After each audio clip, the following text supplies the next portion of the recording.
Last topic के बाद आज जो अपने नया टॉपिक स्टार्ट करने जा रहा हूँ वो है dimension related calculations of a unit cell. Dimension related calculations of a unit cell. इकाई कोशिका से संबंधित विमीय गणनाएं, हिंदी में बोलेंगे इकाई कोशिका से संबंधित विमीय गणनाएं। ये आपका टॉपिक है आज, जिसमें एक फॉर्मूला आएगा। तो विमीय गणनाओं में क्या क्या आता है ये आपको पता होना चाहिए। विमीय गणना में इकाई कोशिका का घनत्व आता है, विमीय गणना में इकाई कोशिका का आयतन आता है, विमीय गणनाओं में इकाई कोशिका का द्रव्यमान आता है। यानी डेंसिटी, वॉल्यूम और mass of a unit cell can be calculated by dimension of a unit cell. Unit cells की डायमेंशन से आप डेंसिटी कैलकुलेट कर सकते हैं, वॉल्यूम कैलकुलेट कर सकते हैं और मास कैलकुलेट कर सकते हैं। इकाई कोशिका का आयतन, घनत्व और द्रव्यमान ज्ञात करने के लिए हम इसे प्रयोग करते हैं। तो इसके लिए मानते हैं बच्चों, suppose mass of an atom is small m. हमने एक एटम का मास मान लिया स्मॉल एम, एक परमाणु का द्रव्यमान कितना है small M. Number of atoms in a unit cell is small M. Number of atoms कितने small M. Then total mass of a unit cell कितना होगा small M into small M. एक परमाणु का द्रव्यमान स्मॉल एम, कुल परमाणु की संख्या small n, then total mass of unit cell यानी इकाई कोशिका का कुल द्रव्यमान, एन को एम से मल्टीप्लाई कर दो।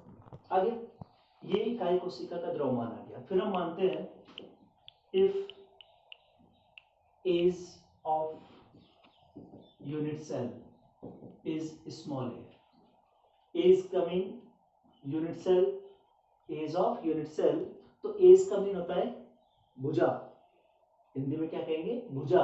किसकी इकाई कोशिका की भुजा कितनी मान ली स्मॉल है, ठीक है। Then volume of unit cell is a cube, क्योंकि यूनिट सेल क्या होता है क्यूब होता है बच्चों, इसलिए volume of unit cell is a cube. Clear हो गया। आपके पास वॉल्यूम ऑफ यूनिट सेल है, मास ऑफ यूनिट सेल है, then density of unit cell क्या होगी mass of unit cell upon volume of unit cell. Mass of volume में mass of unit cell में अगर हम वॉल्यूम ऑफ यूनिट सेल का भाग दे दें, यानी मास ऑफ यूनिट सेल को वॉल्यूम ऑफ यूनिट सेल से डिवाइड कर दें, तो density of a unit cell आ जाएगा ना। तो आप देखिए डेंसिटी को आप डी से भी रिप्रेजेंट कर सकते हैं और डेंसिटी को रो से भी रिप्रेजेंट कर सकते हैं। तो आपका मास ऑफ यूनिट सेल कितना है एन इंटू स्मॉल एन, और volume of a unit cell कितना है ए क्यूब। एक फॉर्मूला तो ये आ गया डेंसिटी कैलकुलेट करने का। अब आपको मैं बता दूं कि small m equals to capital M upon N A होता है। कैपिटल एम क्या होता है मैं आपको बता दूं, मोलर मास। कैपिटल एम क्या है मोलर मास, और एन ए क्या है एवोगैड्रो नंबर। एन ए क्या है एवोगैड्रो नंबर। तो ये स्मॉल एम की जगह आप इसको भी रख सकते हैं, स्मॉल एम की जगह हम इसे भी रख सकते हैं। तो अपना जो फॉर्मूला बनेगा, देखिए बच्चों अपना जो फॉर्मूला बना डी और rho equals to small M into capital M upon A cube into N A. इस फॉर्मूले को भी हम यूनिट सेल की डेंसिटी को कैलकुलेट करने के लिए यूज में ले सकते हैं। तो ये फॉर्मूला जो मैंने आपके सामने निकाला है इसको ध्यान से देखें। ये फॉर्मूला जो है इसके ऊपर एग्जाम में बहुत न्यूमेरिकल आते हैं और न्यूमेरिकल करने के लिए फॉर्मूला आपको यूज में लेना होगा। क्लियर हो गया बच्चों? अब मैं ये कहता हूं if edge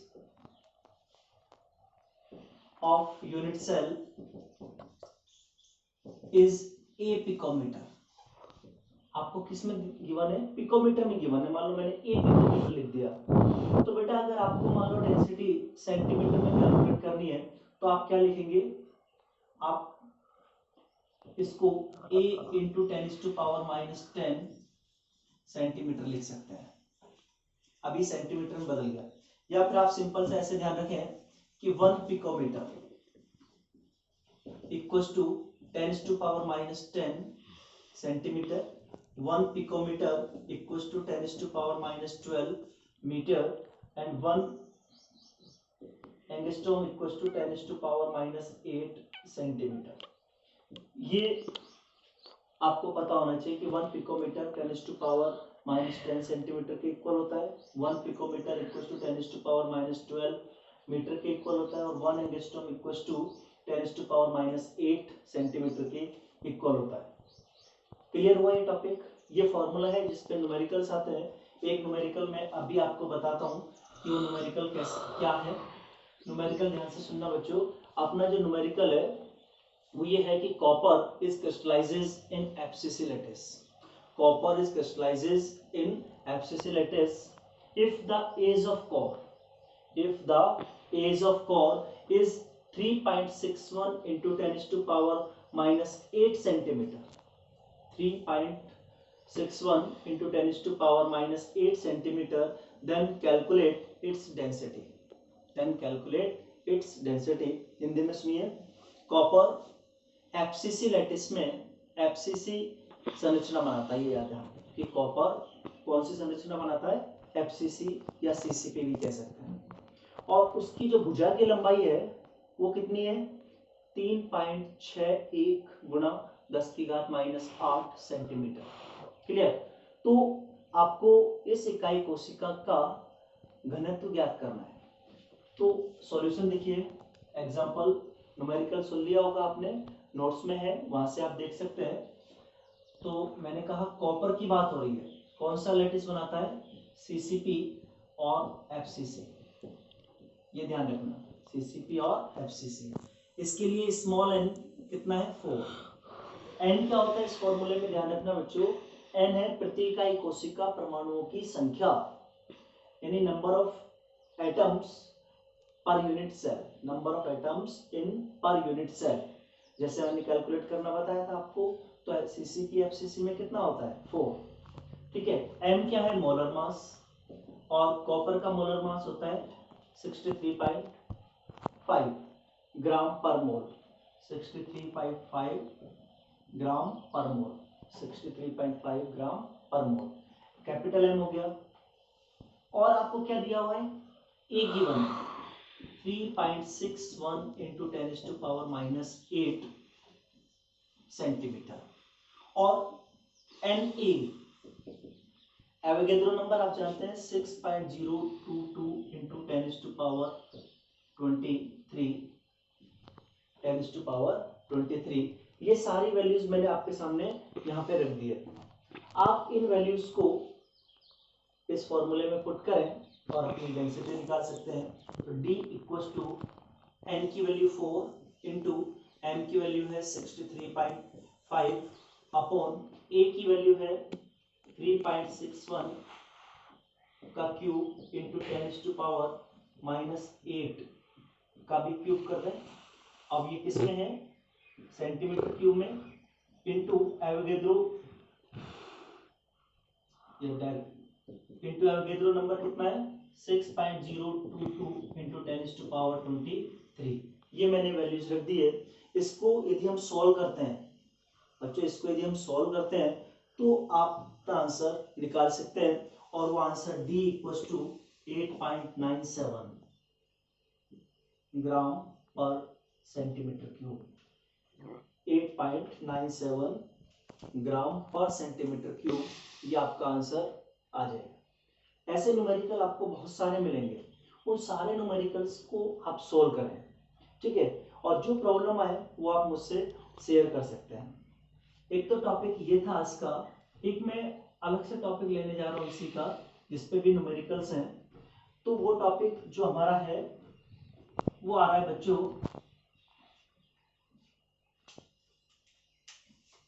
radius ratio in ionic crystals. अगला टॉपिक है रेडियस रेशो इन आयोनिक क्रिस्टल्स।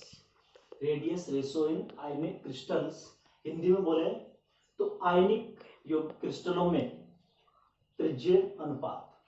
आयनिक क्रिस्टलों में त्रिज्य अनुपात, ये आपका अगला टॉपिक है। और इसमें आपको सबसे पहले डेफिनेशन निकालनी है, what is the radius ratio.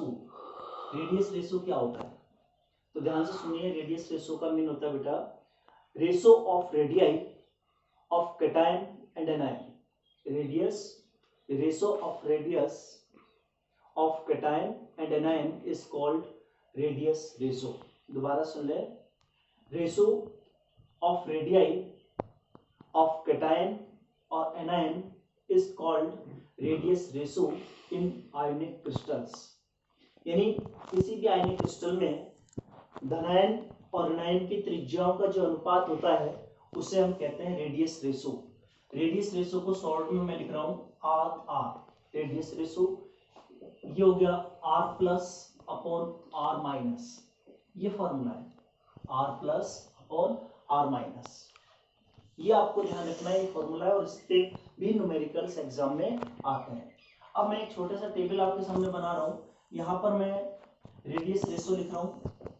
ये रेडियस रेशो हो गया आपका, यहाँ पे जियोमेट्री हो गई, जियोमेट्री, यहाँ पर कोऑर्डिनेशन नंबर हो गया और यहाँ पर एग्जाम्पल हो गया। अब रेडियस रेशो कहां से कहां तक आ सकता है, 0.1552 0.225, 0.1552 0.225 ये हो सकता है। दूसरा 0.2252 0.414, तीसरा क्या हो सकता है 0.414 टू 0.732, चौथा कौन सा हो सकता है 0.732 टू 1। ये रेडियस रेशो हो गए, चार आपके सिलेबस में, चारों मैंने लिख दिए। अगर ये होगा फर्स्ट वाला तो आपकी ज्योमेट्री ट्राइएंगुलर होगी। कैसी होगी, ट्राइएंगुलर, त्रिकोणीय होगी। अगर 0.115 से 0.225 रेडियस रेशो आता है तो आपकी जो ज्यामिति है वो त्रिकोणीय होगी, यानी ट्राइएंगुलर होगी, ठीक है। कोऑर्डिनेशन नंबर ट्राइएंगुलर में 3 होता है, कितना होता है 3। फॉर एग्जांपल मैं लिख रहा हूँ B2O3 boric anhydride, B2O3 boric anhydride, ये एग्जांपल हो गया। सेकंड रेडियस रेशो है 0.225 टू 0.414, इसमें जो ज्योमेट्री होगी वो आपकी टेट्रागोनल, चतुष्फलकीय। कैसी होगी, चतुष्फलकीय। इसमें कोऑर्डिनेशन नंबर 4 होता है, कितना होता है, कोऑर्डिनेशन नंबर 4। और इसका एग्जांपल आप ले सकते हैं ZnS। और सिलिकॉन के जितने भी कंपाउंड्स आयन हैं वो सब आपके टेट्रागोनल में आते हैं। सिलिकॉन के जितने भी कंपाउंड्स और आयन्स हैं वो सब किस में आएंगे, टेट्रागोनल में। थर्ड है 0.414 टू 0.732, ये होता है बेटा ऑक्टाहेड्रल, ऑक्टाहेड्रल, और इसमें कोऑर्डिनेशन नंबर होता है 6। और एग्जांपल आते हैं KCl, NaCl, ये एग्जांपल आप ऑक्टाहेड्रल में रख सकते हैं इस रेडियस रेशो के में। और 0.732 टू 1 जो आप बात करेंगे तो ये होता है क्यूबिक। कौन सा होता है, क्यूबिक। और जब क्यूबिक की हम बात करें तो बेटा आपको ध्यान रखना है कि कोऑर्डिनेशन नंबर होता है 8। जैसे CsCl, RbCl, इन एग्जांपल्स को आप इसमें शामिल कर सकते हैं, ठीक है। समझ में आया, ये रेडियस रेशो का था। अब मैं इसी टॉपिक पर एक न्यूमेरिकल कराऊंगा और उस न्यूमेरिकल के बाद आपको ये ध्यान रखना है कि न्यूमेरिकल किस तरह से आते हैं। बेटा एक बात और बताना चाहूंगा मैं पहले कि अगर मान लो आपका रेडियस रेशियो 0.225 आता है, अब 0.225 इसमें भी और इसमें भी है, तो आपकी जो ज्योमेट्री होगी वो टेट्रागोनल मानी जाएगी। अगर 0.414 आता है तो ऑक्टाहेड्रल मानी जाएगी, 0.732 आता है तो क्यूबिक मानी जाएगी। ये अपने दिमाग में सेट करके रखना, ठीक है। अब मैं एक न्यूमेरिकल की बात करने जा रहा हूँ। रेडियस रेशियो का फॉर्मूला आप जान चुके हैं। अब एक न्यूमेरिकल है, वो देखिए, वो जो आपका न्यूमेरिकल है, एक एबी ठोस है, एक है एबी ठोस, ठीक है। उसमें ए प्लस आयन की जो त्रिज्या है वो है 95 पिकोमीटर और बी माइनस आयन की त्रिज्या है 181 पिकोमीटर। तो आयनों की समन्वय संख्या बतानी है आपको। मैंने कहा कि AB इज ए सॉलिड और इन AB R प्लस यानी A प्लस की रेडियस, यानी आप रेडियस की बात कर रहे हैं, R प्लस A प्लस की बात कर रहे हैं, कितनी है 95 पिकोमीटर और R माइनस एनायन की जो रेडियस है B माइनस वो है 181 पिकोमीटर, 181 पिकोमीटर, ठीक है। अब आपको कोऑर्डिनेशन नंबर